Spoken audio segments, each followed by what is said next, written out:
মাননীয় স্পিকার, আজকে মাদ্রাসা নিয়ে যে কথাগুলো উঠছে বারবার আমাদের শুনতে হয়। আমি অনুরোধ করছি, খুব বিনয়ের সঙ্গে আপনাদেরকে বলছি, মাদ্রাসা শিক্ষা কোনো নূতন নয়, এটা অনেক প্রাচীন শিক্ষা ব্যবস্থা। পশ্চিমবঙ্গে প্রথমত দুই ধরনের মাদ্রাসা আছে, একটা সরকারি সাহায্যপ্রাপ্ত আর একটা সরকারি সাহায্যপ্রাপ্ত নয়। যেগুলো সরকারি সাহায্যপ্রাপ্ত এই মাদ্রাসা আবার দুটো ভাগে বিভক্ত আছে, একটা সিনিয়র মাদ্রাসা, একটা হাই মাদ্রাসা।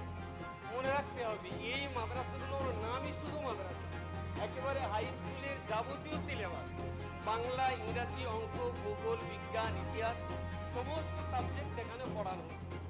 আর একটা বিষয় যেটা রয়েছে খারিজি মাদ্রাসা। এই খারিজি মাদ্রাসা আমি ব্যক্তিগতভাবে 35,000 বাচ্চার অভিভাবক, আমি অনেকগুলো খারিজি মাদ্রাসা আমার রয়েছে।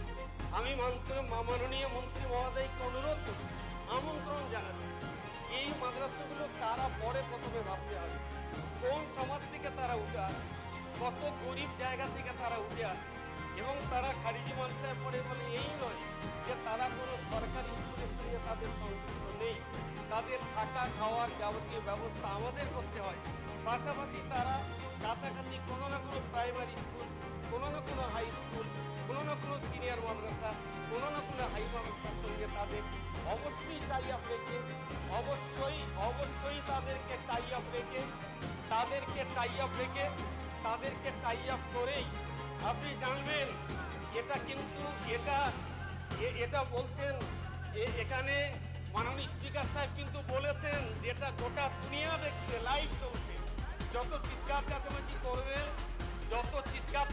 করবেন ততই কিন্তু আমাদের সম্মান নষ্ট হবে, পশ্চিমবঙ্গ বিধানসভার সম্মান নষ্ট হবে। মাননীয় সদস্য বারবার মনে রাখতে হবে।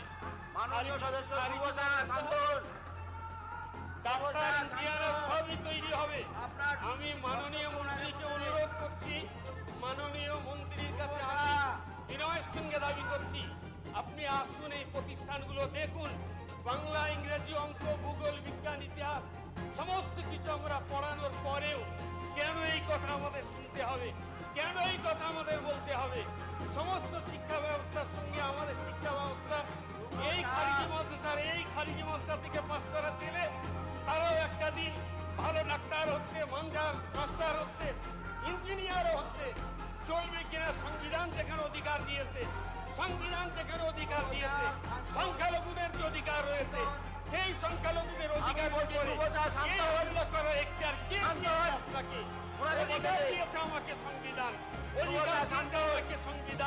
অধিকার দিয়েছে আজকের এই সদন, অধিকার দিয়েছে স্পিকার। আমার বক্তব্য বন্ধ করতে হলে স্পিকার সাহেব বলবেন আমি 1 মিনিটে বন্ধ করবো। স্যার, আপনাকে অনেক